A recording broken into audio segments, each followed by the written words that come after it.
Hello, this is Marco Cesero, and welcome to Run, Eat, Drink Podcast.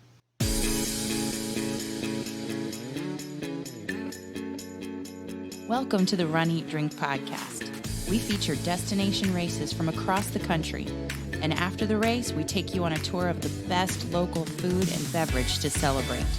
So whether you are an elite runner or a back of the packer like us, you'll know the best places to accomplish, explore, and indulge on your next runcation. Hey, welcome to episode 102 of the Run, Eat, Drink podcast. I am your host, Amy, and joining us virtually from somewhere in the Washington, D.C. area, or I don't even know where you are, but it is your co-host, the one, the only, Dana. I am your field correspondent, Ooh, Dana, coming to you live yes. from the Washington, D.C. area Yes. tonight. Yes. You are traveling. We are recording. This is the first time we've ever done this, really? This is the first time we've ever done this, so this is giving us an opportunity to test some of our equipment, which is kind of a nice thing to be able to do. And we hope that the sound ends up being what everybody is wanting and has come to expect from us. Yeah, you sound pretty good so far. You look good on FaceTime. So well, good. Hopefully I can keep that up. Yeah, keep that up, buddy. Welcome virtually. Well, thank you. Thank you for having me, Amy. Yeah. It's a pleasure to be on your show. Well, I mean, we've done interviews before, like Bankhead, and another one that's coming up that we're really excited about that we'll talk about at the end of the show. But this is just the first time that we have been separated and recording as co-hosts. So I hope it's good. I hope everybody will let us know. Well, we had debated whether or not to even do it. And I said, well, we have the technical capability. Let's see how it works. So hopefully we can get some feedback from everybody. Let us know how the sound is. And, for sure. And we'll do our best to deliver the product you've come to expect. Well, I mean, you are normally the technical wizard, so I hope I don't screw it up. I think we're doing good so far. Yeah. So, as I said, welcome to episode 102. And yes, this is going to be an episode where we have a run portion, where we have an eating portion, and where we have a drink portion of the show. Yes. All in one episode. All in one episode, yes. As you said last week, we were cheating to get to episode 100. This week, we're straight up. It's one big episode for your long run. So, yeah. And today, even though it's a travel week for your intrepid field reporter co-host, we are not traveling for the show. So this is all about training updates and upcoming races as we head into March. And then we have kind of eating and drinking from the road as we drove up to Jacksonville for the Donna. Yeah, we had alluded to the fact that we had some extra content that we put in the can that we recorded during our trip up, and this is some of that content that we got for you guys. And I think that everyone's going to really enjoy this one because we actually did the recording from a tap room on the way up, and we've got some places that are very uniquely Florida, I think. Yes. I think I told you as we visited those places in Bradenton, because that's where they're coming from today. Mm-hmm. I think I told you I was feeling such a connection to my childhood. Yes, you did. So yeah, because it felt like very, oh God, I'm going to date myself. I'm so old. 1980s Florida. Mm-hmm. In that. But we'll get to that. First, we have to talk about our training from this week and what's coming up for us, because we really don't technically travel until April. Right. Right? We're going to have a couple of weeks of some travel or some training runs. Some of it will just be straight up training. Some of it will be, I think we're going to be doing maybe a 5K here and there where we get some mileage in. Yeah. But the next big race for us is going to be back in the Orlando area for the Star Wars Virtual 13.1. Yeah. Well, I mean, we do the virtual I'm sorry. anytime before that. Right. And then That's what I meant. We get to April where we actually go to Orlando and we do, what is it, the 5th anniversary of the Star Wars weekend, which is now called the Rival Run, used to be called the Dark Side, used to be called the First Order Challenge. Right, I misspoke. All of that. Yeah. So we are in it, as we have stated before, for part of the reason for the bling, of course. Oh, absolutely.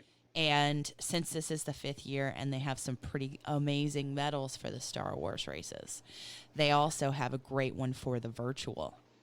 So we decided to sign up for the Kessel Run Challenge, which gives us the ability to submit a time, and there's a finisher certificate and a race bib for a 13.1, a half marathon, which is virtual.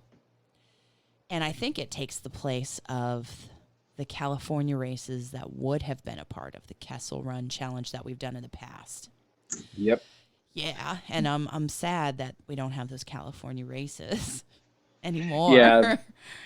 Yeah, it used to be that you had the light side out there in Anaheim. Yeah. You had the dark side here, and the Kessel Run is basically the Star Wars themed coast to coast challenge for those that were interested in doing a Disney coast to coast.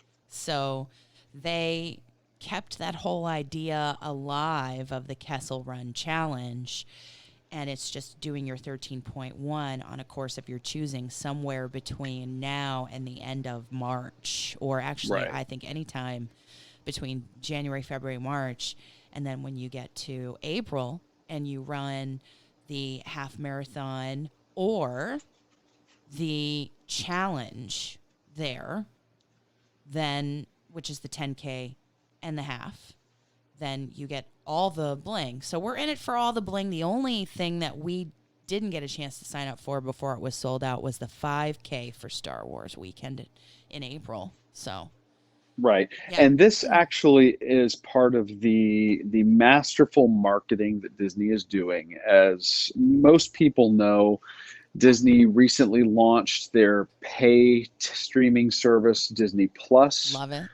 On Baby Disney Yoda. Plus, of course. Yep, Baby Yoda. Rules. They created that show, The Mandalorian, which really took the world by storm. And then what they also did for hardcore Star Wars fans was they said, we are going to give you one last season of Star Wars, The Clone Wars, which is an animated series that is set during or between episodes 2 and 3 of the movies. So this was a wildly successful animated series that aired for, I want to say, 6 seasons, if memory serves me correct.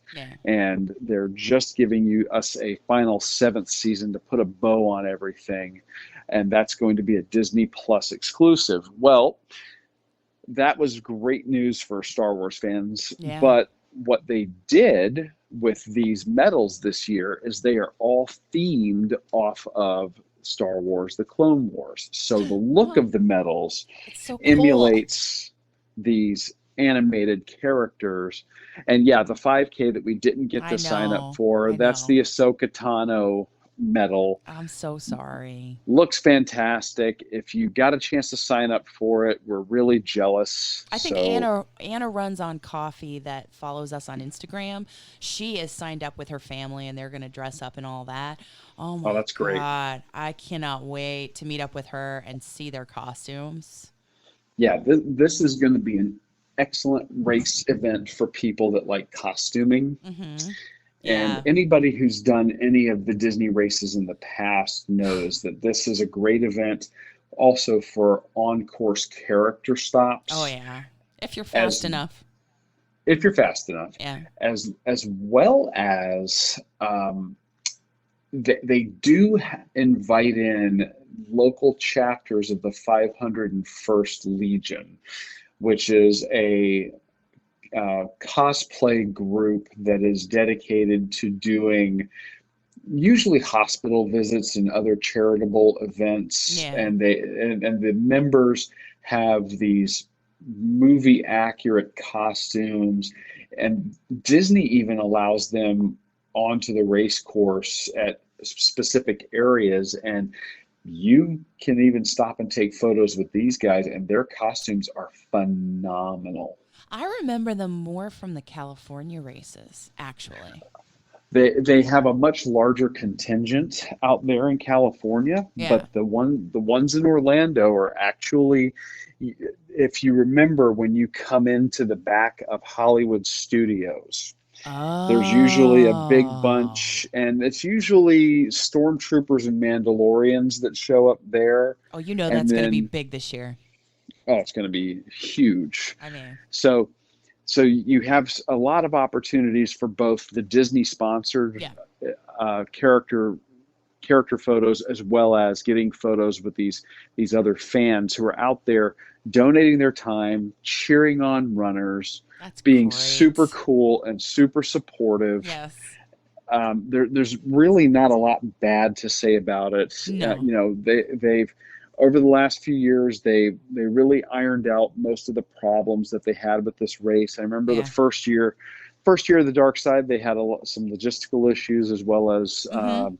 some course decisions that were really pretty counterproductive. But in recent years, they've fixed all that. Yes. So Yes. So it's a I'm just can't so excited. it's a well-oiled Yeah. machine now. And if I was not excited, just thinking about it, I was even more inspired and excited from this past weekend.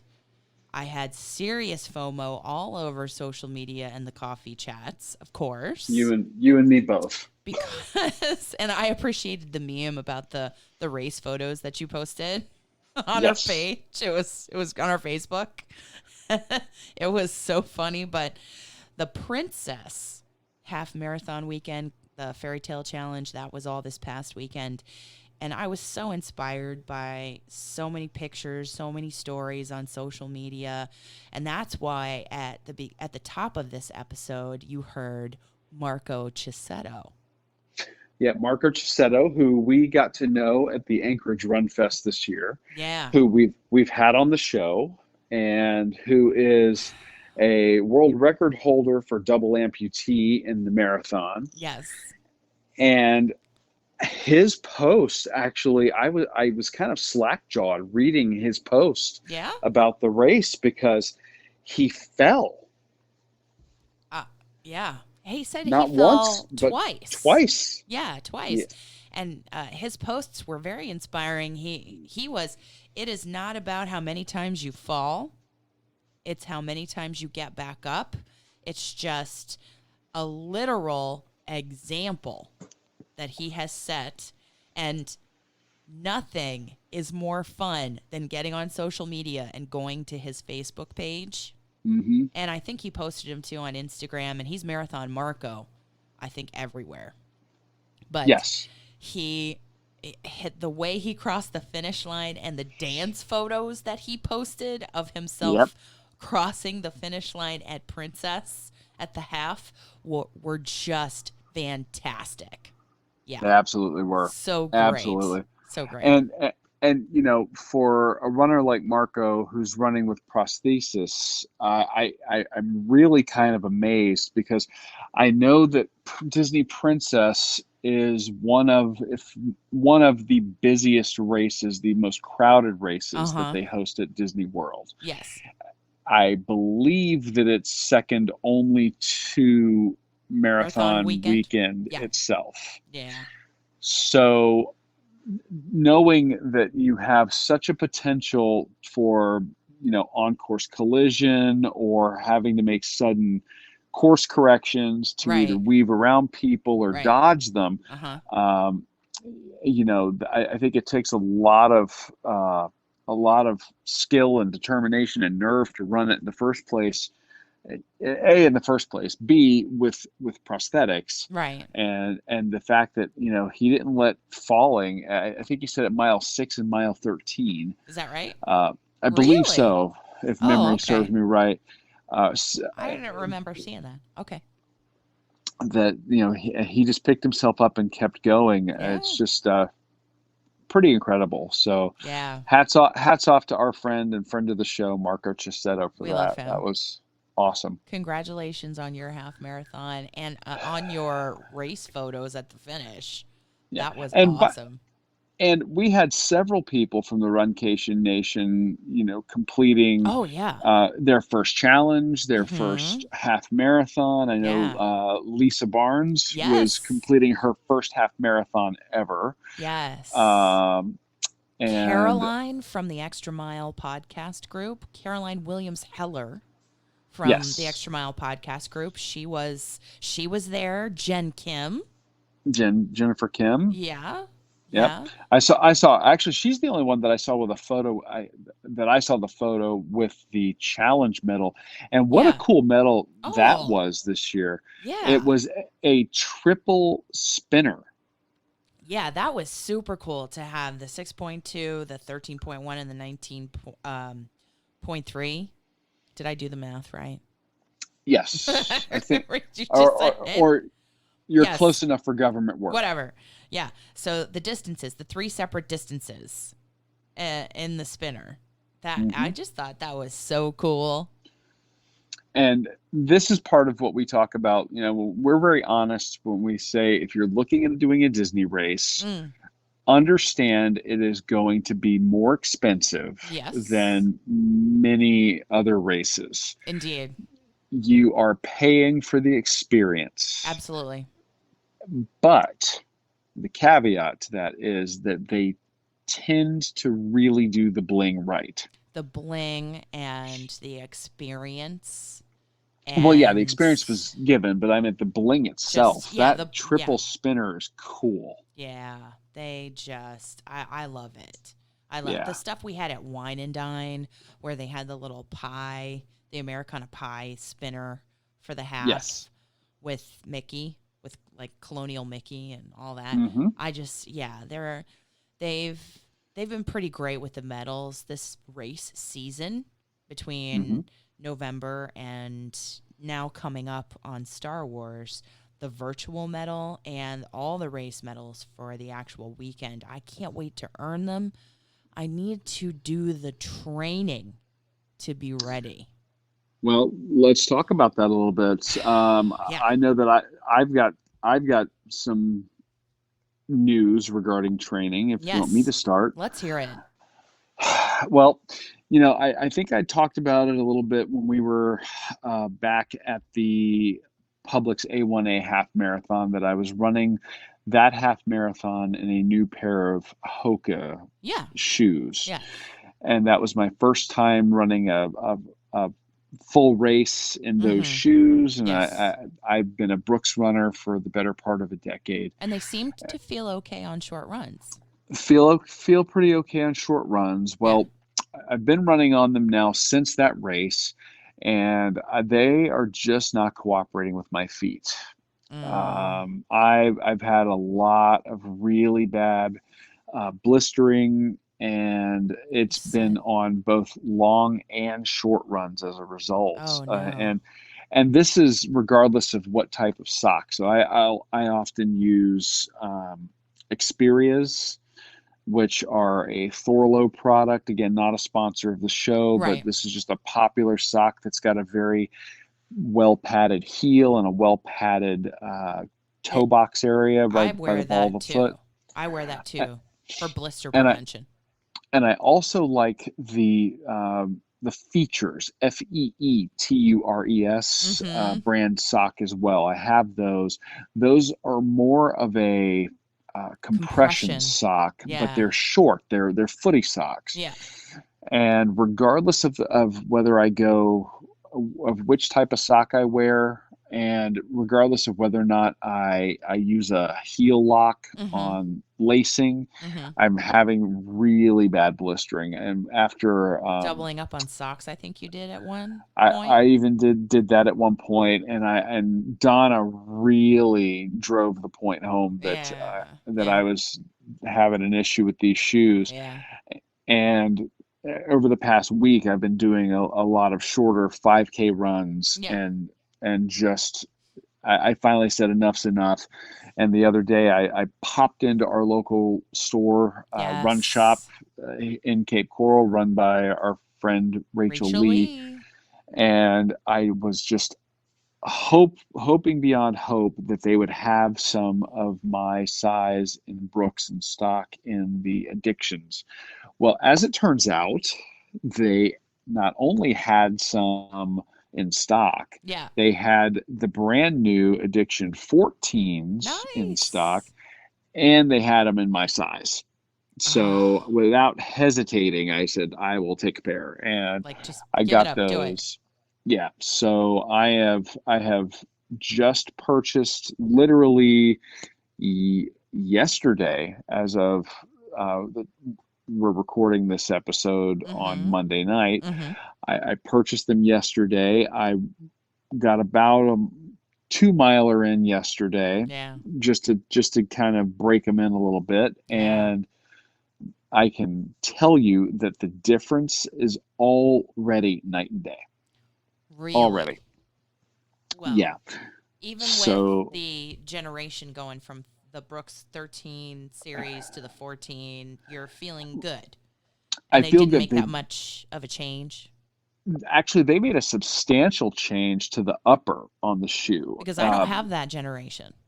No, you don't. No.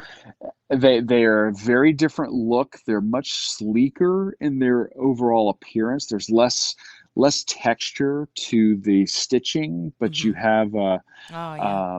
you have a very comfortable toe box. Mm-hmm. You have actually a little bit of reinforcement on the Mm-hmm. toe box, which is kind of interesting. And this is a shoe that's often used by power walkers in addition to Mm-hmm. runners, Yes. and which is great for somebody like me that does a run walk run. Yes. Yeah.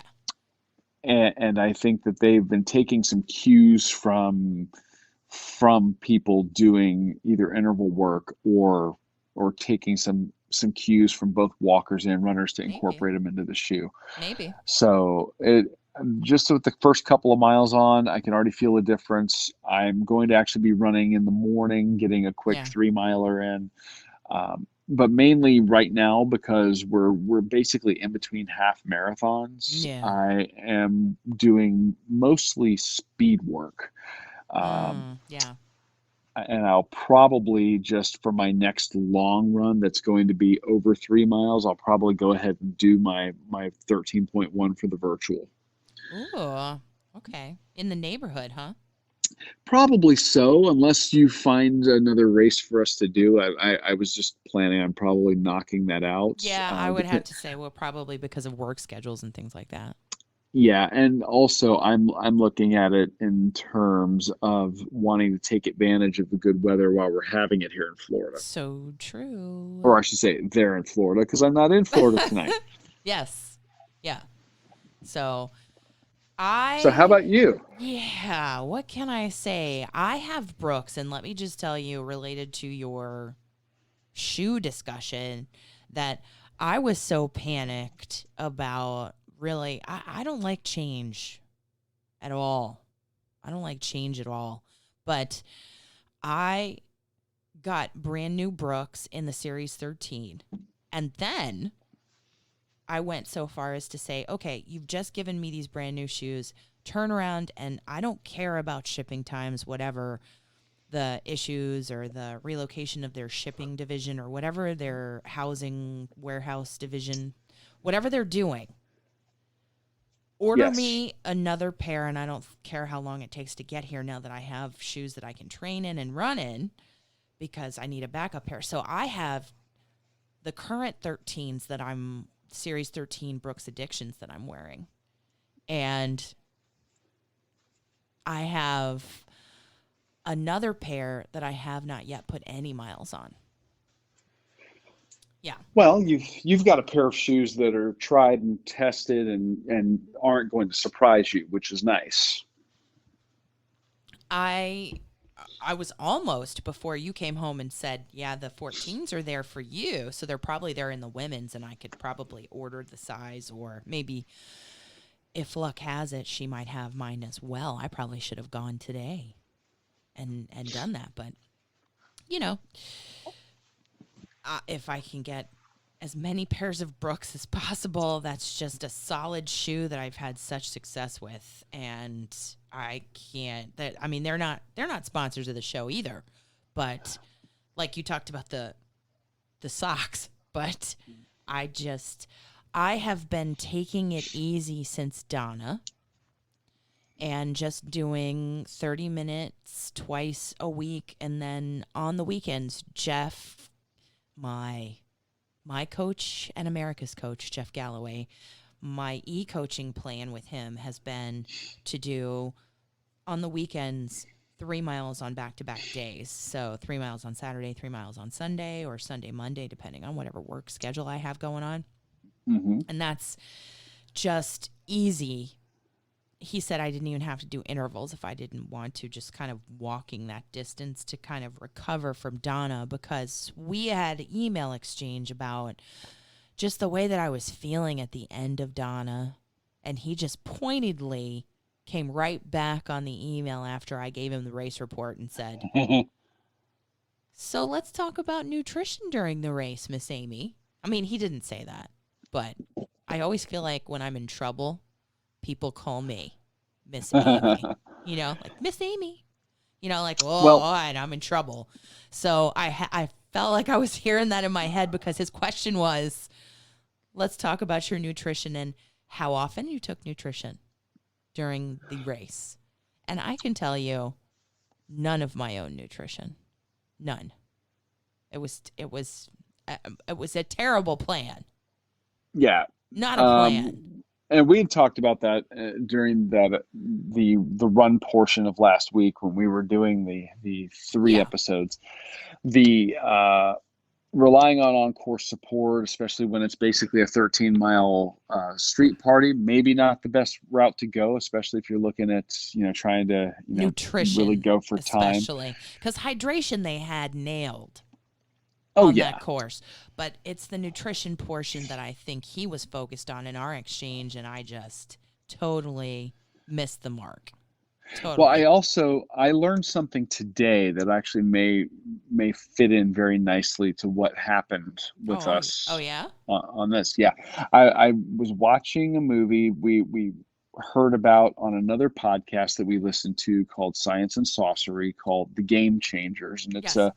it's a documentary that follows an MMA fighter who's exploring going plant-based. Mm-hmm. And they get into some of the science. They start talking about some of the adverse effects you can have eating certain foods just one meal, and the prolonged effects it can have in your blood system or your bloodstream for hours after the fact. And for Donna, the way our schedule worked out for us was that we were having to do some recording for the show and some video sessions for the show ahead of our long run. Yeah. And I don't think that probably set us up for the best performance that we could have hoped for. I guess. I mean, so we got to concede that that's probably not the best way to go. We got to on do race our weekend. we got to do our eating and drinking portions after the Yeah, the celebratory exploring and indulging that we do. It depends. And those interviews, I mean, I wouldn't take them back for a minute. Ever. I loved our interviews that we had, and I think we just got to be vigilant or smarter in scheduling and in the nutrition leading up to the race, and then also during the race. I think we just got to make sure that we are literally scheduling everything to be done after the Yeah. long run if we're doing a challenge weekend. Yeah. Yeah. And that's especially important coming up because we'll have so much going on during the Star Wars weekend. Yeah. Boy, howdy. Boy. But since we've been back, we have actually been very dialed in on the nutritional game. We have been Thanks to doing you and our Instant hardcore Pot. Yeah. hardcore meal prep, doing recipes coming out of a new book that is going to be something we're going to be talking to you guys about in an upcoming episode. We got Yeah.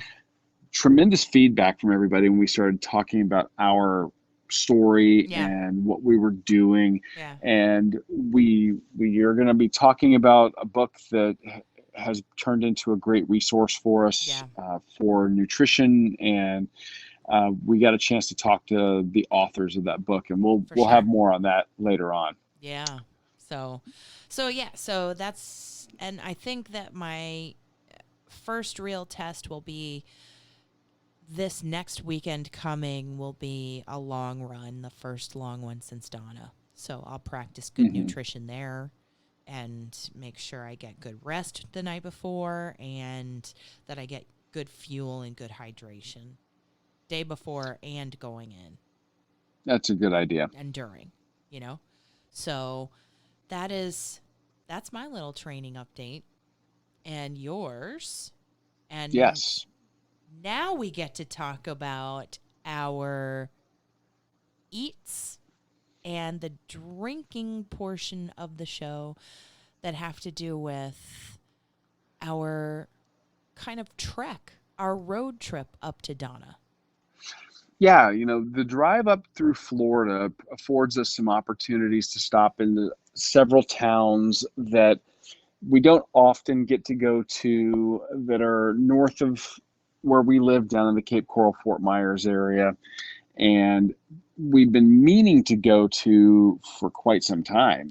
Yes. And in fact, almost quite literally since the beginning of the podcast. Yes. And just up the road from us is a little place that we've been keeping an eye on for a long time. On social media especially. Yeah, and we drive by it anytime we go visit my family and all that. And there's a road. There's an overpass over the interstate called Linger Lodge Road. Yep. And on social media, if you start looking on Facebook, especially, I think if you look for the Linger Lodge RV, what do they call it? Linger Lodge RV and Campground. I think so. It is pretty incredible. They have probably one of the most, Linger Lodge restaurant and RV campground. Yeah. And they have one of the most delectable looking social media presences that I've ever seen. Yes. Especially when you get to looking at their Sunday brunch. Oh my goodness. Yes. But we were not there on Sunday, of course, because we had to head up to Donna, prior to the Sunday race. So let me just say, when we got to Linger Lodge, that is when I felt like I was transported back into my childhood. When we were driving to get to the restaurant, and when we first happened upon the property, I just felt like the decoration outside, the parking lot even, was just stepping back to the 1980s when I used to visit my granddad at his motel in Florida.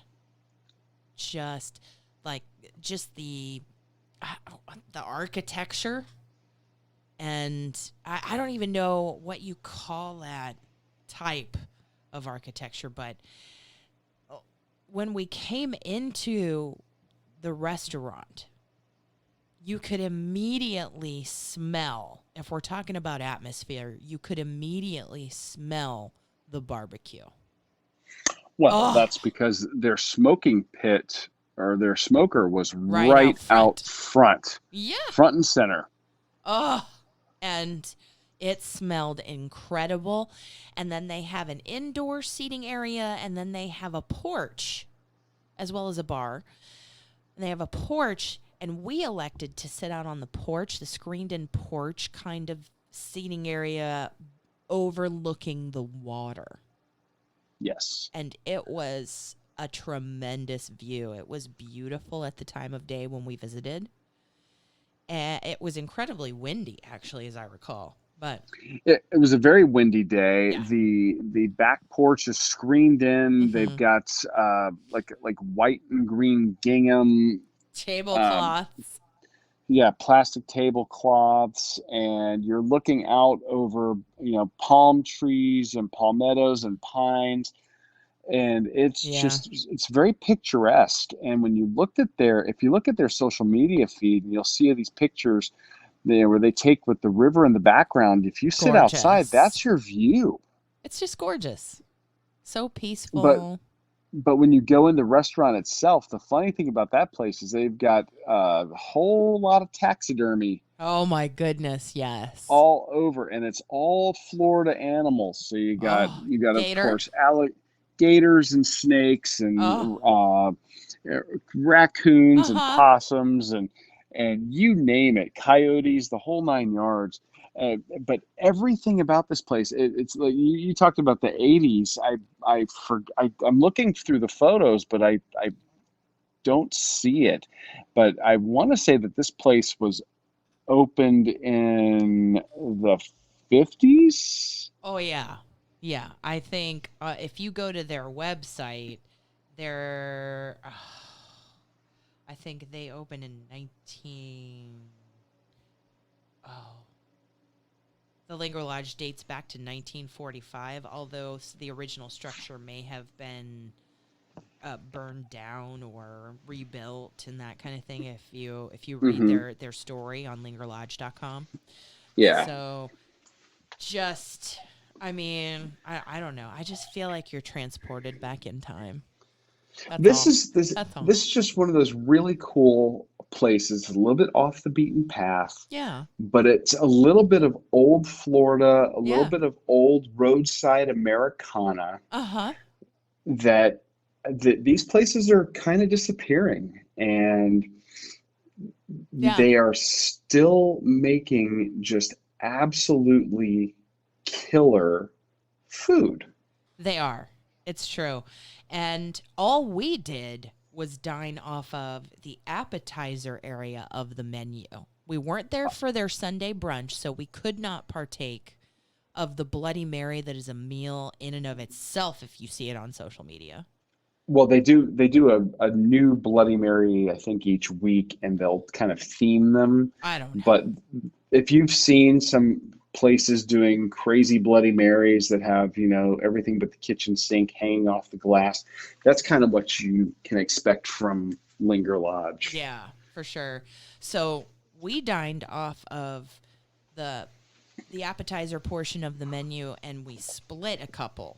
And we had the Southern barbecue chips. Oh. And the River Sampler platter. And the River Sampler platter is at a price point and has so much on the plate, so it's like a shareable for the whole entire table. Okay, and would you say that you said it's at a price point? Would you say it's at a good price point? Or? It's $19, and the River Sampler, our signature appetizer, is what their menu says. Our signature appetizer: fried green tomatoes with frog legs and local gator, fried, grilled, or blackened, and we got it fried. Mm-hmm. And so we got 3 separate types of food on the plate for $19. Yeah. And it was served with tangy remoulade and venom dipping sauces. Yeah, the Venom was kind of like a spicy, what would you call it? Like a spicy ranch kind Yes. of thing. Yes. Yes. It was unique. It was really good. I Yeah. enjoyed it.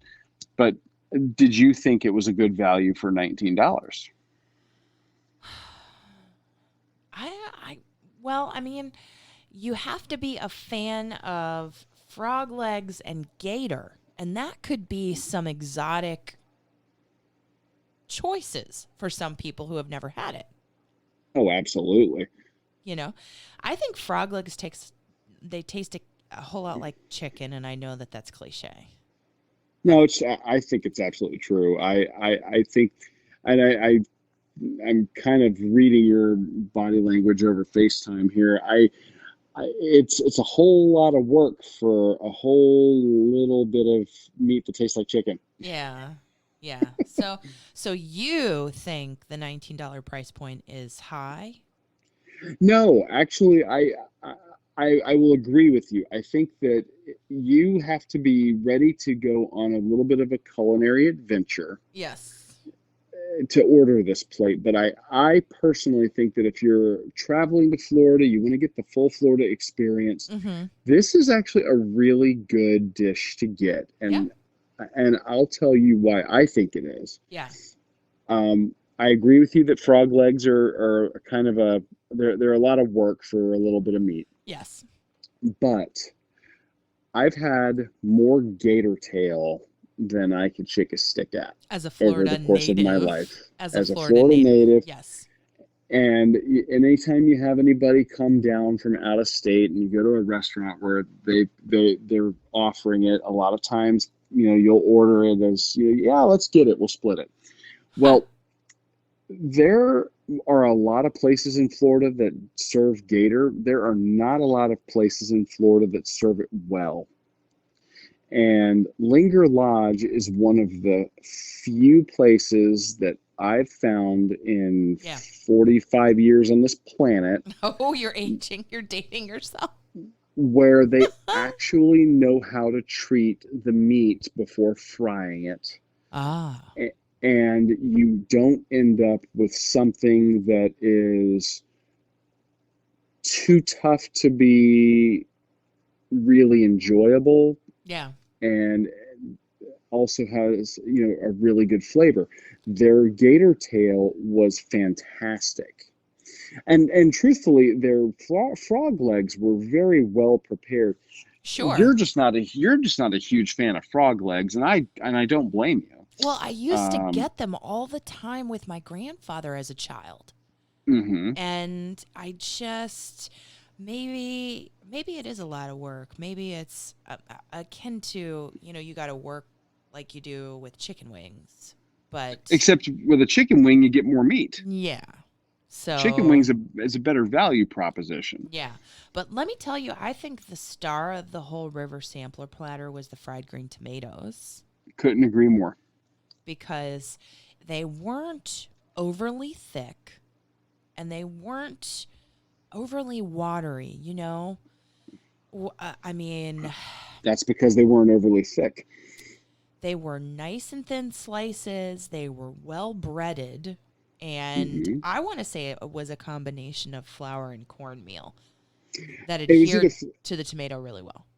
Yeah, I was going to say it was either cornmeal or cracker meal, but the breading was perfect for these. And you hit the nail on the head. A lot of places will try to give you a nice, really thick piece of tomato. Yeah. And what they don't realize is that as that tomato heats up in the oil, it gives up a lot of juice, and you end up with a really soggy tomato after just a minute or two sitting on the plate. Yeah, unless you de-seed them, I guess. And these were not soggy at all. Yeah. So I really liked the fried green tomatoes. I would have them. They offer them as an appetizer for $9 on their own. Mm-hmm. or a side to any meal for $6, I Yeah. probably get them as a side with some of that barbecue that Oh, absolutely. we were smelling. And we did get to sample a little bit of the barbecue in the Oh Southern yeah. barbecue chips, Oh yeah. which I feel like is a really great bang for your buck. This I think is, of the two appetizers we got, is the better value proposition. Yeah. The $10 Southern barbecue chips are basically barbecue nachos. Yes. And instead of using tortilla chips, they use fresh made kettle chips. Yes. Slow smoked barbecue pulled pork over handmade potato chips and topped with cheddar jack cheese, served with warm avocado ranch of their own, according to their menu. Yes. And it was smoky. The meat was tender and juicy. The cheese just gave, that you had that pull of the cheese and the crispiness of the chips and the smoky tanginess of the barbecue. Oh, yeah. I loved that and the fried green tomatoes the most. Yeah, I could actually see a scenario where you get like maybe a pulled pork sandwich Yeah. with the fried green tomatoes, and maybe a couple of those fried green tomatoes land on the sandwich before you eat it. Oh, can you imagine? Yeah, this was, I think, one of the best thing, probably one of the best things we had all weekend, truthfully, because this was fresh made Yeah. off that smoker sitting out front, and just incredibly juicy meat. They didn't overdo it. Yeah. The chips, I love good kettle chips. I love the thick cut of the chip. I love Crunchy. that, and the crunch. And those are Salty made, goodness. that Yeah. but they're also durable enough to hold up to dipping or Yeah. being the vehicle for other stuff. So they do really Mhm. well for something like this. Yeah, they are a great backbone to that appetizer. So I Mhm. really enjoyed our samplings at Linger Lodge. We got to get there on a Sunday. I would go back up there on a day trip Yeah. anytime. Yeah. This is a place I think it's a little bit, I guess it's that lost roadside Americana. Yeah. It's a little bit off the beaten path. Mhm. It's worth the drive. It's only 45 minutes to an hour south of Tampa. It's about 45 minutes north of Sarasota. Yeah. 40 minutes north of Sarasota. Mhm. It is just fantastic. It's kind of like going back in time a little bit. Yeah. But they have, with these menu items, like I said, that river sampler is a taste of Florida, and that Mhm. Southern barbecue, oh, it's killer. Yeah. Yeah. And, it makes you thirsty. It does. And although we're not covering, this is not the drink portion. Right. We did get ourselves something that is kind of unique to the Linger Lodge while we were there, and Yeah. it attracted our attention because of its name. Well, from Naughty Monk Brewery, right there in the area, as I recall, Mm-hmm. is Linger Lager. So it's aptly named to be served there. And it was just delightful. And it was a nice lager, a bready lager, a light, and just refreshing complement to the meal, I think. Yeah, not super heavy ABV. This, I think, goes in at like four. What is it? 4.6, 4.8. 4.8, I think it was listed at when we were looking at Untapped and their website and trying to do some research there. So, Yeah, it's a nice pale yellow, yeah. moderate carbonation, very crisp. Yep. Just, I mean, the perfect accompaniment to fried food. Yep. Nice and refreshing. So, And also a great accompaniment to smoked food. So deep fried things and smoked things, one is really heavy in the stomach, the other is really heavy on the palate. Right. Yeah. and you get a crisp beer like this, and Mm. it kind of cuts through all that. Yeah. So that was nice. And again, it's not what we're covering for the show. I'd love to go back and I'd love to cover that brewery for the show. Yes. But we did have it alongside the appetizer plates that we had at Linger Lodge. So, Yes. So if you're heading down that way, check out the lager that is named for them. yes. But And speaking of drinks, yeah, this was not all that we found in the Bradenton area while we were driving up. well, we should say that we found Motorworks Brewing at the Tampa Beer Run. And not only once, but twice at the Tampa Beer Run. The Tampa Beer Run was the very first run we had on the show, although Motorworks was featured on the second and third editions of the Tampa Beer Run. And that's Mm-hmm. how we got introduced to Motorworks. The winter edition featured, if you go back and you look on runeatdrink.net, if you go to the shows page and you search for Motorworks, you'll Mm-hmm. see it on the winter edition of the Tampa Beer Run when we got to experience the Cruiser Kolsch. And the third edition, when you had to go on your own because I was under the weather, we did the you got to experience the V Twin Lager, so we covered that on the show.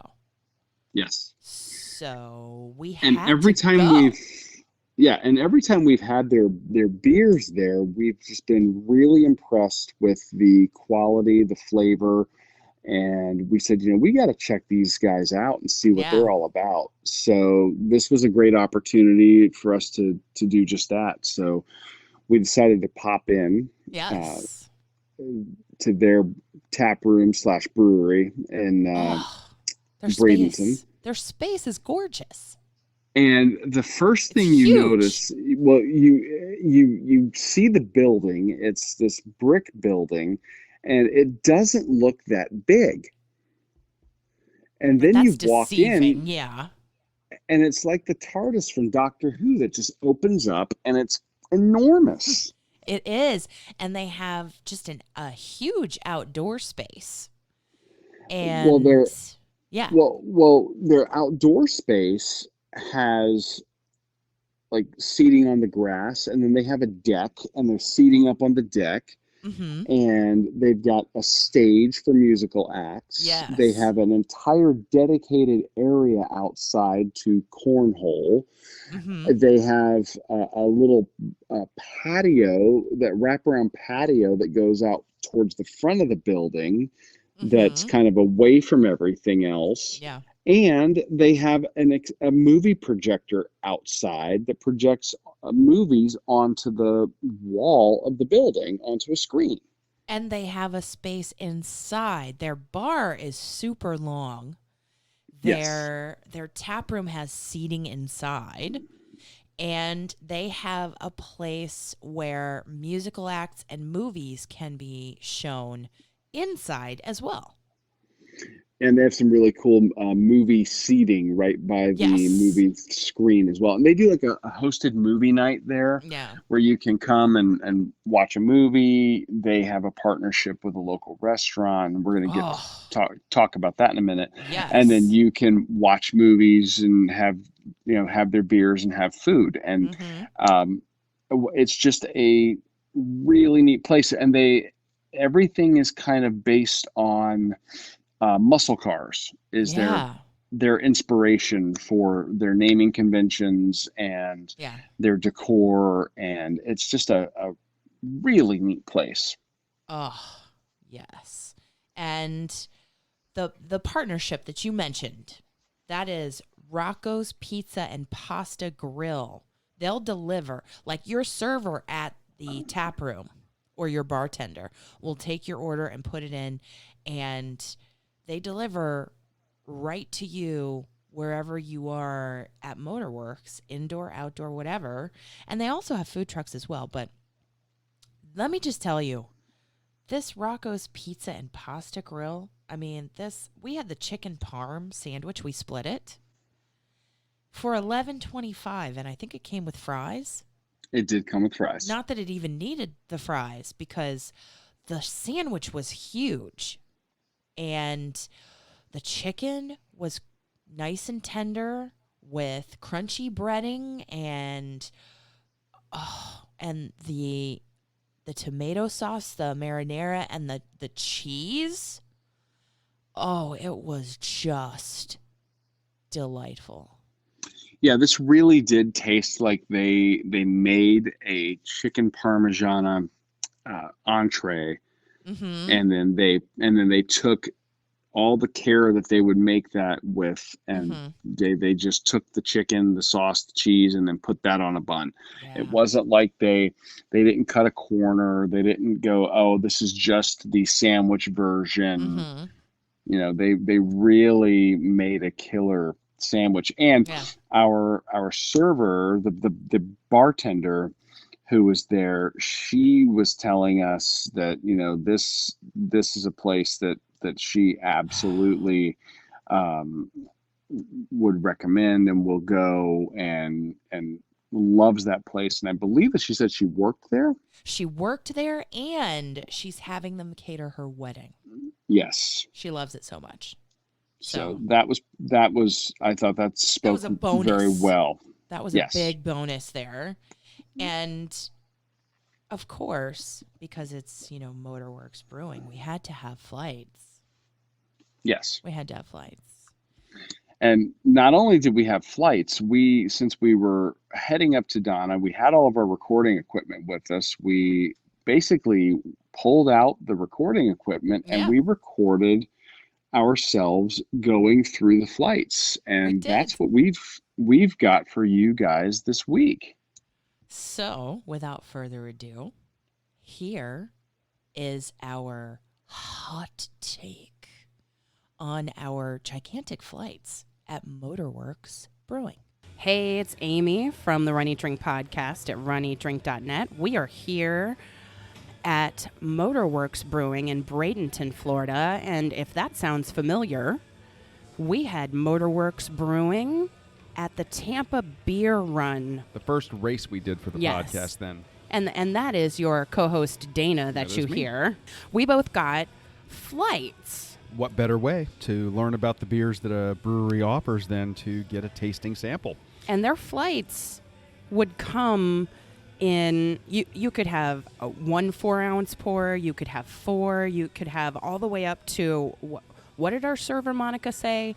Up to, I mean, you could have the entire roster of beers, but her tip is that she's going to serve them to us in 4 to 6 at a time. Yeah, she doesn't want your beers getting cold, which makes total sense. Getting warm getting warm. Yeah, and like kind of just losing the character fresh out of the tap. Why don't you start us off? Okay.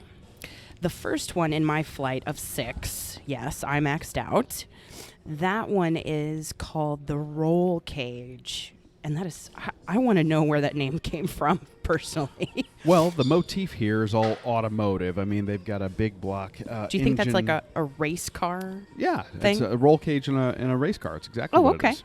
I got it because it immediately spoke to me as a red ale, 6.5% ABV, and 50 IBU. Okay. It says the amber-colored and medium-bodied, strong yet balanced caramel notes with a hint of chocolate and an herbal hop note that lingers at the finish. And this is one of their core beers. It is also an award-winning beer. Very nice. 2015, 2017, and 2019 U.S. Beer Tasting Grand National Champion. Very nice. Yeah. Well, let's see what you think of this one. They reference the herbal hop note that lingers at the finish, and they are not joking about that. Okay. Yeah. It is... Tell me more. I can see through it. Its body is amber in color, but you can see through the glass when you hold it up to the light. But it still has the caramel notes. I mean, they describe a hint of chocolate. I don't get that. Maybe because the bitter hop at the end comes soon after that caramel note. Okay. So... But is it pleasant? Yes, it's pleasant. It's a little bit hoppier than other red ales that we have tried, but it is definitely a good offering. Awesome. What do you have? Well, I'm starting out with one of their small batch seasonal offerings, and this one is called their Birthday Carrot Cake Brown Ale. I'm so jealous that you got that in yours.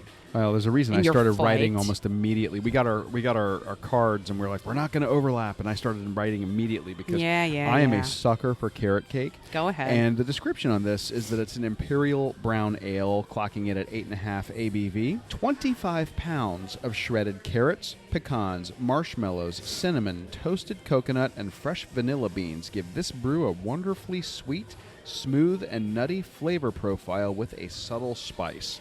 This looks like a nice, clear but deep amber color. Yeah, it looks darker than the roll cage, actually. Yeah, and immediately smells like carrot cake. Like before I even take a sip, this has a nice medium body. Mm-hmm. It is just like a liquid carrot cake. I mean, there's no question. I think this has a sweetness to it. This has the spice. This has everything that you would absolutely expect from carrot cake. I do think this might be better suited for almost a dessert beer. Ooh, it's that sweet, huh? Mm-hmm. Really? Yeah, but it Nice. is excellent. And if you're a sucker for carrot cake like me, wonderful offering. So I can't recommend it enough. Can we? We're trading now. Ooh, that aroma of carrot cake on yours. Before you even sip it. Oh, my God. I think you could have it with a heavier meal and not just a dessert, but it is sweet and it is carrot cake, liquid carrot cake. You make an accurate description. Well, I'm glad that you think so. And how do you feel about the roll cage? I think you were spot on. I am a sucker for red ales anyway. And again, that gives you just enough bitterness to kind of let you know it's there, but it's not overpowering. Yeah, and I it think smells that's great. so great. You get that combination of the maltiness and the bitterness perfect. So Wow. Go to your second one. What do you got? Well, I have something called the Hudson, which is a Hefeweizen, 5.5% ABV, traditional unfiltered German Hefe with banana flavors and spicy clove aromas, full-bodied with light citrus undertones and a dry clove finish. Oh, okay. So it sounds like they're describing something that would be akin to Big Storm's Category 3 Yeah. Belgian. Yeah, maybe. But it looks really light. Like the Category 1. Like the Category 1, like a really light yellow. This looks like a Hoegaarden Yeah. from the pour. I'll be curious what the flavor profile is. Clove aroma, like a medium carbonation, almost like dried banana, like the dried fruits. Yeah. But I don't think it's as heavy on the clove flavor as you taste it, the same way that Hoegaarden is. Okay, so more of the aroma than the flavor. Yeah. Okay. It's a really light body, more like a Category 1 than a Category 3, because I thought Category 3 had a heavier body. Yeah, and these are when we say the category, we're talking Yeah. about the Big Storm category series beers that they did over the summer. Yes. What do you have next? Well, up next I for liked it. me is So- I went a little even darker. I went with something called their Midnight Quartet. This is their nitro coffee porter that they say comes in at 6.5% ABV. Midnight espresso dosed with 4 times the usual amount of coffee and served on nitro. Rich, roasty, smooth. That's their description, and I will tell you that it looks like either a baby Guinness or almost a shot of espresso. The head on it has kind of settled. So but true. it still looks like the crema of a espresso shot that's been It's just really dark. You can't see through that, can you? not at all. Not at all. Totally Just- opaque. The coffee is immediate on the nose.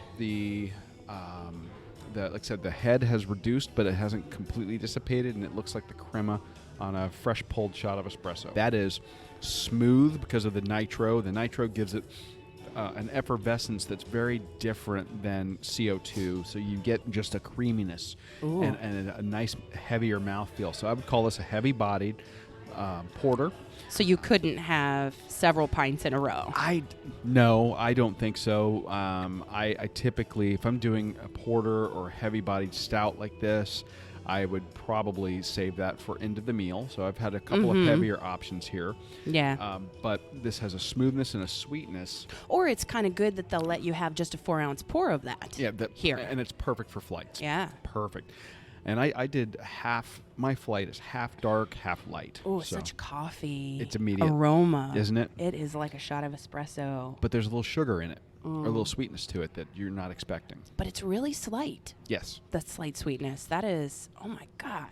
Here, how do you like the Hudson? We're trading again, so I'm going to try her Hudson. Yeah, I want your hot take on the Hudson. Oh, I'm such a geek, sorry. I really think this is kind of their version of Hoegaarden. You're right. It's more banana than clove. Yes. But the body is so light on this that easy to drink, very approachable. This would not... I don't think this would scare a lot of people off if they were wanting to try a Heffa for the first time. It's not really heavy. I think it's nice for a hot day in Florida. Exactly. Yeah. So, nice choice. And this would be a great beer if you're enjoying their beer garden here. The next one I have is sitting right underneath that birthday carrot cake brown ale you had. Uh-huh. It's called Frost Fang. I looked at this one. Frost Fang is a Russian Imperial Stout. Talking my language. 9.1 ABV, so you're not having a whole lot of these right off. No.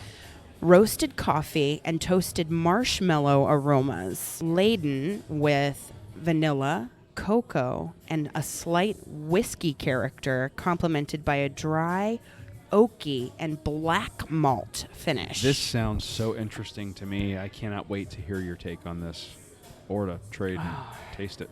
And that is as black as night. Yeah, in that you glass. can't see There's through this at all, and No. it doesn't have much of a head on it either. Nope. And the aroma is chocolatey to me. What did they say about the aroma? Well, it's marshmallow aroma. I'm not sure that I get marshmallow. maybe after you swallow. There's a bitterness that lingers on the finish, but you get the vanilla. It doesn't coat your mouth the same way as, like, say, a Marshall Zukov would. Okay. Or a Yeti. Or a Yeti that has a really thick, almost syrupy body. Okay. I think it's Lighter than that. It's lighter than that, but it's still a heavier body. So you can't have, like, because of the ABV, you're not going to have several. But the ABV and the body on beers makes such a difference in the experience, I think, because while you cannot physically taste alcohol, grain alcohol is odorless, colorless, tasteless. It does contribute to the way it sits in your stomach to me. And it higher ABV beers, and then when you get something with a thicker body, it makes all the difference in how you feel after you've had the pint or had a taster. I can see if you have a pint of this, it would be very, very filling. Yeah. But it's not a syrupy, coat your mouth type. Okay. And the flavors... Is it sweet? It's not sweet like marshmallows. It's not like sweet like a chocolate cupcake. It's the whiskey, I think, that balances out the vanilla and the marshmallow that they reference in the description. Nice. I think you should try it. Okay, well, let's see. Right off the bat, you're not wrong about the body. It's not as heavy as you would think it's going to be, given the appearance. No light passing through it, and it's listed as an imperial stout. Mm-hmm. The whiskey notes, I think, really are taming those marshmallow, chocolate, coffee. So that sweetness doesn't overtake you, right? Yeah, and then there's that with it being an imperial stout, that means you got more hop in it, and you're getting that hoppy bitterness at the end. On the end. That's it's an aftertaste. Characteristic. Yeah, that lingers. Well, I like the name. Yeah. Frost Fang. Well, I went for my next one, now for my number 3, I went with one of their core beers. This is their Cruiser Kolsch. And this is listed as 4.8 ABV and only 26 IBU, so, down on the bitterness scale. This is Pilsner and wheat malts lend a light gold color to this refreshing beer. Using all German hops, it has a soft, fruity sweetness and a crisp, clean finish. This is a 2016-2017 Best Florida Beer Championship gold medal winner. So I am very curious. I love Kolsch's. You hear me talk about poolside beers and lawnmower beers. Yes, you have talked about those, and like poolside Kolsch. And poolside Kolsch is actually one From by J-Dubs. J-Dubs Brewing, which is just down the road. And our food just arrived too, so yum. very cool. This has a very clear look to it, a light golden color with a... It's light yellow. The head has subsided on this one a little bit, but Yeah. it is, it's still there. Nothing really on the nose in terms of the smell. Some are deceptive like that. You can't really get an aroma, and you don't get the flavors until you actually imbibe. Right. Well, this has a nice, pleasant, very mild carbonation, and they're not wrong. The sweetness they talk about is not like sugar sweetness. It's more like the grain sweetness. Oh. So it's not cloyingly sweet at all, but it's a nice sort of almost bready. Oh, bready. Almost. Yeah. But this is I would call this a perfect hot weather beer. Oh. You're going to like this, I think. Yeah? Yeah. This is one you could do 3 or 4 of these while you're watching one of their Ooh. movies. I like Uber this. over here, get some food, watch a movie, have a few of these.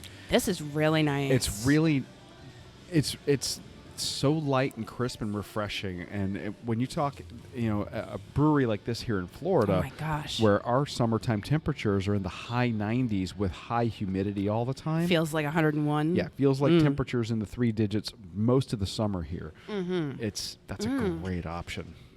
I love this one. Yeah, that's a really good beer. Yes. So that so far for me is my standout in my flight. And what was its name again? That is the Cruiser Kolsch. It's The one of their core beers. The Cruiser Kolsch. Yes. Okay.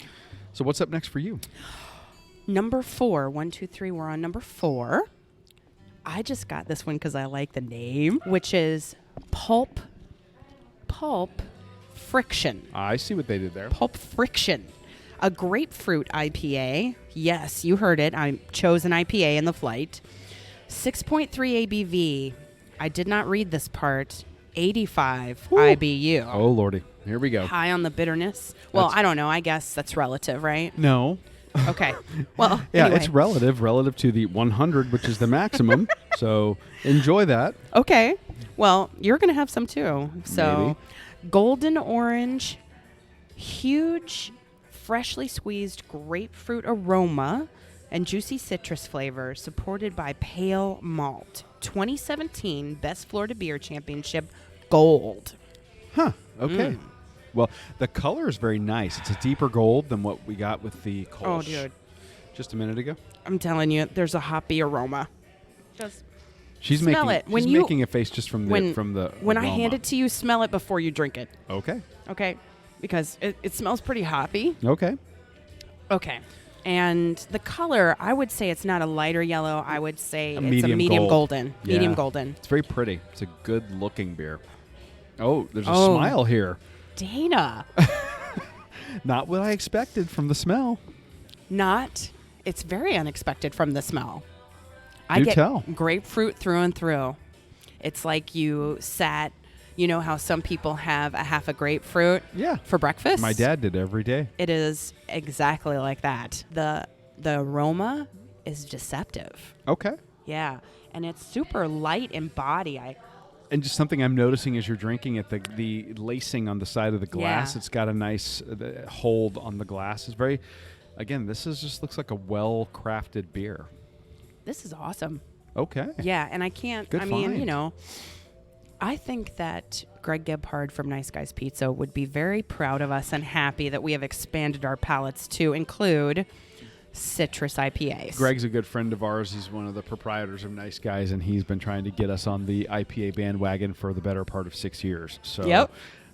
He may have succeeded. He may have succeeded. Smell it. Okay, you're not wrong. It Yeah. does have a very strong, almost like like the pithy bitterness from a grapefruit peel smell. From the white part. Yeah, From the that's- white part of the peel. Yeah. Oh, that's You're not Isn't wrong. it awesome? That is absolutely. And Holy it's- cow. And it doesn't have a lot of bitterness to it. No, but the smell is deceptive, right? The smell is more bitter than the flavor, if that makes any sense at all. And you It's guys out there so- know what we're talking about. It's so good. I would have a whole pint of that. And It's a medium body, though, so that's, again, I think that, what's the ABV on it? 6.3. Okay, so it's a little higher. I don't know if you would have It's a a ton of mid-range, those. you know. But You might have a couple. Might have Maybe a with a couple. hearty meal. With a meal. Yeah? Right. Absolutely. What's next on your agenda, sir? I ended up going with another one of their small batch and seasonal offerings. Yes? I went with their Schwarzbier. Schwarzbier is German for black beer. This is listed as 4.8 ABV, and they say in their menu, this variant of a Munich Dunkel has hints of roasted malt and subtle sweetness that is paired well with a smooth medium body and clean finish. This is a darker amber, almost to the point of being a porter, almost. It does let some light through. There's not much in the way of a remaining head that's subsided, but it does have nice lacing on the glass. This is very smooth, and the carbonation's very mild, and it is that maltiness. This is absolutely malt. Emphasizes the malts, de-emphasizes the hops. Clean finish, absolutely. There's no lingering aftertaste, no lingering bitterness. This is just kind of a celebration of the of maltiness to me. I love maltiness. You're gonna love this beer then. Okay, and what is its name? Schwarzbier. Schwarzbier. Did you get it because of a reference to like Spaceballs? Or Maybe it smells a little sweeter. it does, and it has a malty sweetness, but it's not. But the body is lighter than the color lets on. Yes. Yeah. Yeah. I like it. Very much so. Ooh, malty character. See. All about it. Would There's- you have a pint of this? Absolutely. Because I would. Yeah. Yeah. 4.8 ABV. You could do it. Great too. flavor. This is a darker beer at a lower ABV. Yes. So if you're a dark beer fan, like a Guinness fan, or this would be perfect. Yes. I think this has more malty character than a Guinness does. Yes, it does. But it's a very good tasting beer. What's next? I would guess it's my turn. It is now your turn. I just want you all to know that I am not driving, because the next one that I have is a Belgian quad. Oh, they've got a couple on the menu here. Yes. Which one did you go with? This one is the BA Belgian quad at 10% ABV. And I believe that the BA means barrel aged. You are correct, ma'am. Even though that's not in the description. It says. Actually, it is. Is it? Oh, Yeah. maybe I just have to read further, you know. It doesn't say aged. It says rested. Oh, rested. Yeah. Even though that's not in the description. Okay. Yeah. I stand corrected. Our Belgian quad rested on Siesta Key spiced rum barrels. Another local distillery That here is in Southwest Florida. Sarasota. Yes. Yes. Imparting Caribbean spices and loads of cinnamon that complement the rich flavors, adding a warm, pleasant balance. Oh, I can't wait to hear. The look on this one is it's a dark. Yeah. I'm like just looking at it from across the I can't table. see through it at all. It has no head. No head. It's a dark brown, but it's almost a cloudy brown. It smells syrupy. Is that weird No. to say that? No, it doesn't surprise me, being that the barrel aging on the rum barrels, that rum's got all that sugarcane flavor in it, but the look of it is almost a cloudy brown. It's weird. It's a cloudy brown. Yeah, it is a cloudy brown. And the aroma is a boozy aroma. Okay. Yeah. It's And easy for then- beers to pick up a couple of percent ABV just from the barrel aging. Yeah. So this looks like it picked up a lot of character from that barrel. Yeah, this has such a boozy character. Yes. So you can taste the 10%. Yeah. Can you taste the rum, though? It is sweet. Oh. Okay. I think it's sweet. Its body is not syrupy. Its body is a medium to heavy body. The carbonation is light. This is almost like a dessert beer. You said really It's light. I get a whole lot of sugar. And I know. What do you that mean really light? The body? The body is lighter. It's not syrupy. That is so surprising given the way It this doesn't looks. coat the glass when you swirl it, is what I mean. You're not kidding. That is absolutely sweet. It's delightful. brown sugar. Brown sugar all the way. All the way. Yeah, the cinnamon notes I get. You absolutely get the barrel on this. Mm-hmm. That is fantastic, but I don't think you could do. I don't think that would be one to pick for a whole pint. I think you could have a 4 ounce of this maybe with a slice of key lime pie or Good call. something like that, so you have the tartness or the sweetness. Yeah, I went with another option that they have from their small batch and seasonals, and this is their New England Pale Ale. This is a hazy pale ale coming in at 4.5 ABV. New England. This 100% mosaic dry hopped Northeast Pale Ale delivers distinct tangerine and passion fruit aromatics, light body, and bursting with juicy tangerine flavor supported by mild hop character. We learned last year at the Donna, when we went up to Jacksonville, that we were actually big fans of the hazy Northeastern IPA style of beers. Thanks to Southern Swells. Thanks to the guys at Southern Swells. Now, this is a hazy light yellow, but it is transparent. Yeah. It's just got a light... It's cloudy. It's got a little cloudiness to it. The head has subsided, but it's got nice lacing on the glass, so some of it's hanging on. Yeah. It does look like a light body just from when I swirl it around the taster here. And let me see how it tastes. I think the New England in the name of it or in the description of it kind of won you over. Well, that actually it because I know that that's a style that I enjoy. Yes. This absolutely has a very strong taste of the tangerine, but almost the tangerine peel, that pithy. Ooh, the citrus white on the part. nose. It's very citrusy. It's not super bitter, so very pleasant. This would be Light. a great one for people. And yeah, the body's light, which you don't get a lot in some of these. Some of these IPAs that you see out there are really high, 8-9% ABV, medium to heavy body, and they blow your taste buds out with the hoppiness. This is kind of the opposite. This is low ABV, light body, mild hoppiness, and a lot of citrus forward. And there's just a slight bitterness after the citrus that lingers on your tongue. Yes. On the back of your tongue. Yep. Oh, Very pleasant. yeah. So Totally. close out yours. I have a lavender lemonade. Okay. A lavender lemonade. A lemon shandy with lavender at 3%. So I think this is the lowest on my spectrum right here. 3%. So I went from the highest to my lowest. Wow. Okay.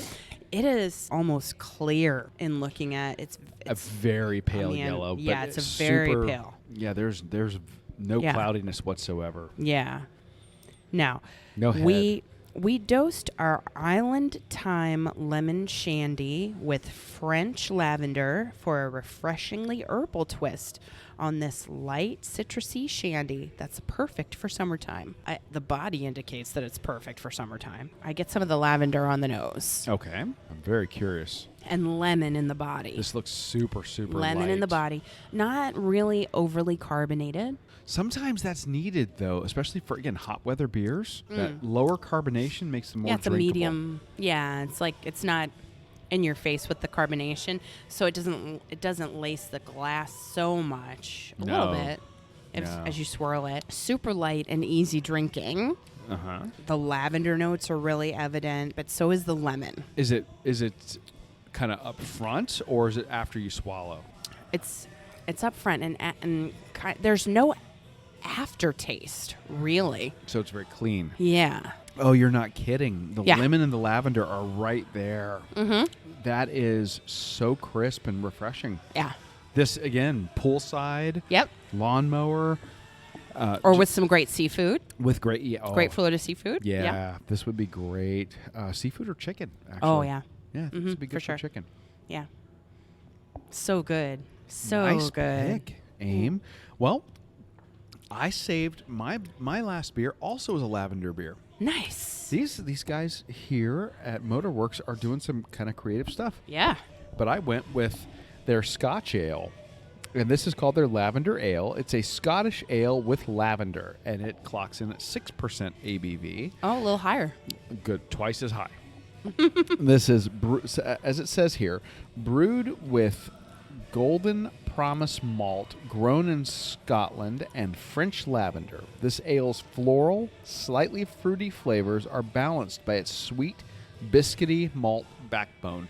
That's a staple when you see Scotch ales, that biscuity flavors. This is a medium. It looks reddish yellow. Reddish, almost amber in color. But not quite. Yeah, a little lighter than an amber. More like a sunset. Good call. Yeah. Good call. Not a lot of head on this one. Little, lacing that kind of sticks with you, but then subsides after a couple of seconds. Not much on the nose. Maybe a little bit of the lavender. Very moderate carbonation. The biscuit notes you get after you swallow. The lavender permeates it. You definitely permeates it when you taste it at first. Yes. Yeah, the lavender is definitely there.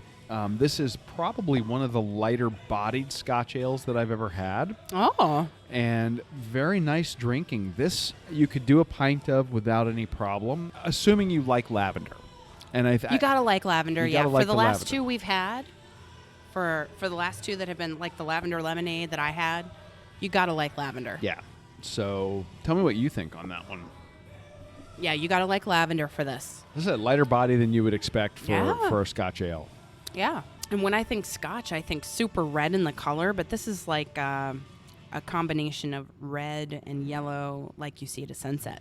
Yeah. Yeah. And so most Scotch ales that we order tend to be a medium to heavy body. This is a light body. And a darker red. Good finds, all in all. I mean, I think that there's not a single one here that I didn't enjoy in my flight, really, or your flight. They have a very, from what we're able to see with these 12 beers, and I believe that they said that they have 24 or 27 taps. A lot of taps. I thought she said 32. I don't see any guest taps, and I'm not seeing anything listed. This is also unusual. They have a full bar here, and they do craft cocktails as well. Yes, original cocktails as well. So there's a lot to offer here at the tap room, and I think that if you are coming down to Southwest Florida, and you're in the area, Bradenton's just a little bit north of Sarasota, a little bit south of Tampa, right on the south side of the Sunshine Skyway Bridge. Yep. This is going to be a place that you should definitely consider stopping by. Absolutely. Spend a couple hours in your afternoon and really take it in and enjoy it. Check out their special events. They have beer pong tournaments. They have trivia nights. They have movie nights. They've got cornhole nights. They've got all kinds of activities. And what a welcoming, cool space this is. It's awesome. And we walked in, and our beer tender, she's been amazing. Oh, Monica. Shout out to Monica. Yeah, Monica rocks. Yeah. So come say hi to her. Yes. She's been waving at us while we've been recording. And she's very knowledgeable on Rocco's Italian menu. Yeah, in fact, she was even telling us that she used to work there, and she still orders from there and is even having them cater her wedding. So with pending nuptials, we want to say congratulations. Congratulations. And we can't wait to dig into the food there. But this isn't the food segment of this show, so for now, we're going to sign off. That was such a great time, wasn't it?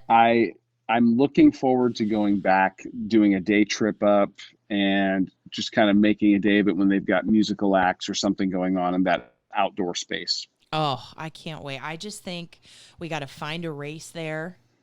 Or, I mean, maybe there's a park up there or somewhere, you know, how we found out Lopez Park through the Tampa Beer Run, and we planned some training runs up there. We got to do that in Bradenton.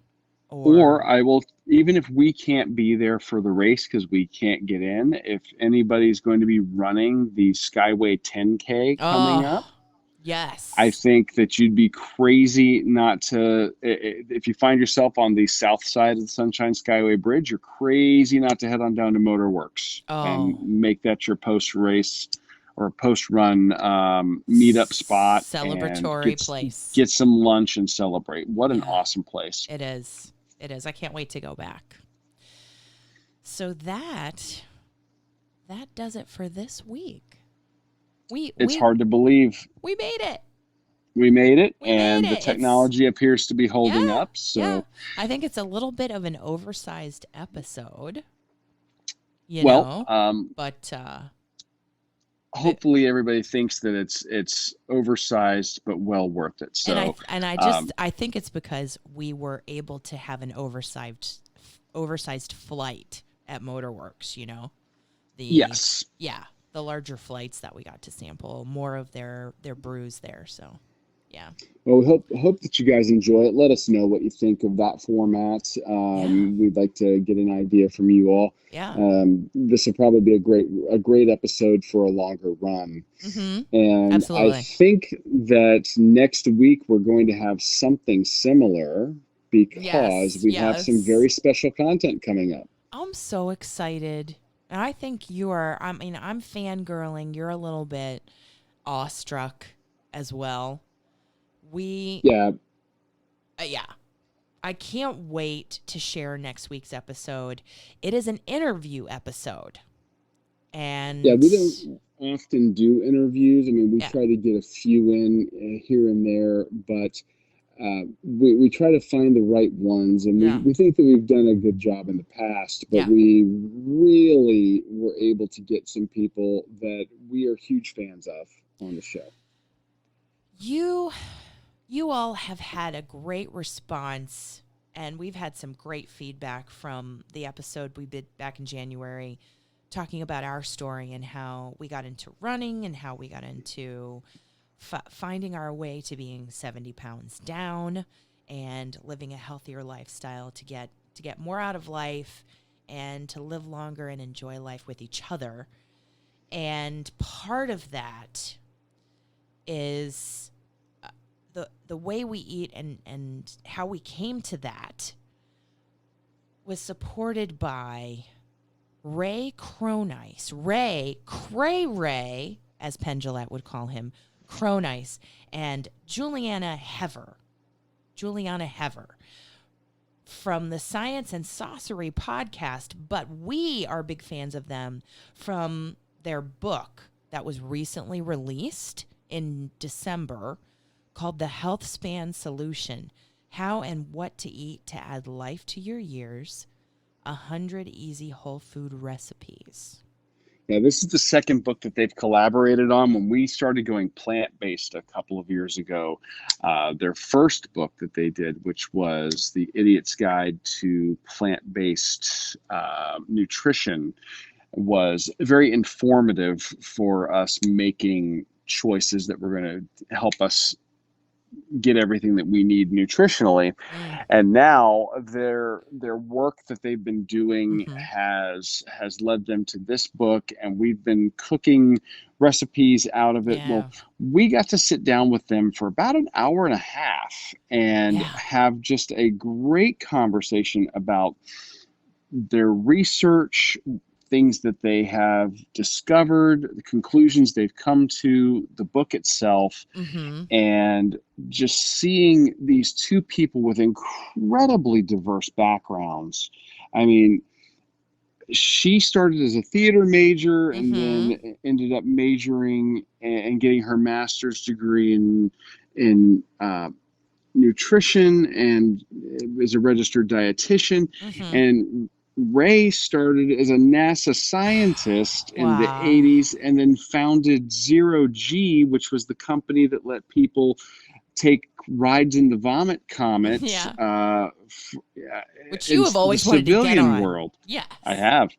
And because I'm a giant space nerd. Yes. And how these two seemingly have nothing in common ended up coming to some very similar conclusions and then teaming up. It's a neat story. Their podcast, Science and Saucery, is one that I listen to all the time.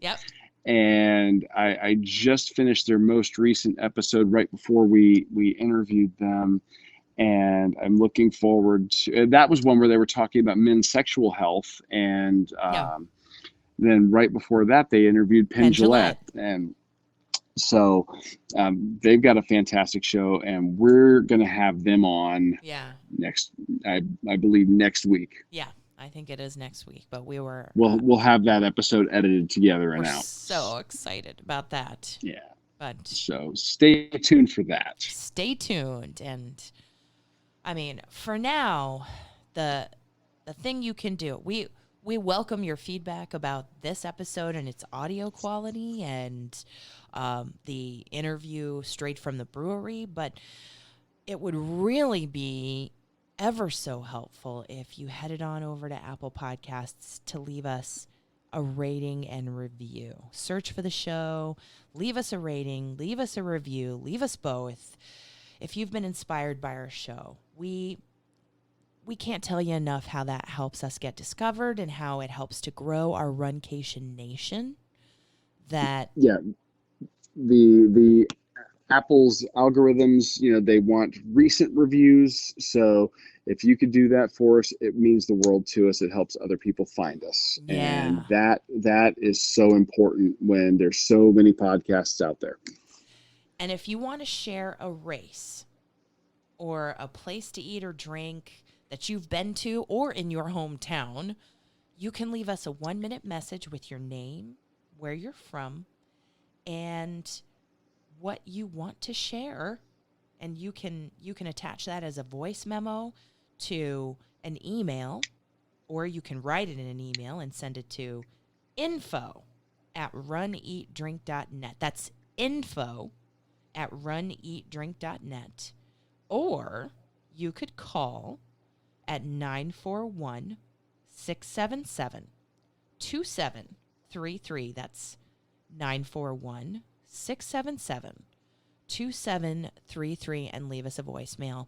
Either way, we'd love to share with the Runcation Nation where to accomplish, explore, and indulge.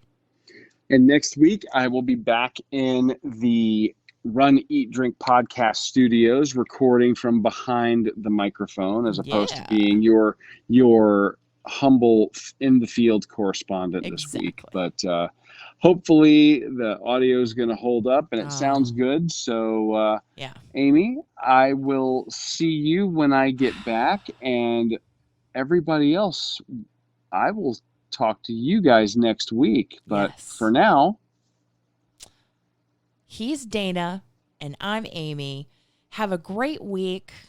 Celebrate your bling from this past weekend if you ran Gasparilla or the Princess Half Marathon Weekend. Celebrate your long runs. Enjoy our podcast on the commute. And we will talk to you really soon. Thanks for listening to this week's episode of the Run, Eat, Drink podcast. We're having a great third year because of your support. Don't forget to follow us on Facebook and Instagram at Run, Eat, Drink Podcast. And on Twitter, we're at Run, Eat, Drink Pod. You can also give us a call at 941-677-2733 or shoot us an email at info@runeatdrink.net. Visit our website at runeatdrink.net and click on the subscribe link so you don't miss a minute. Accomplish, explore, and indulge right along with us. We'll talk to you next time.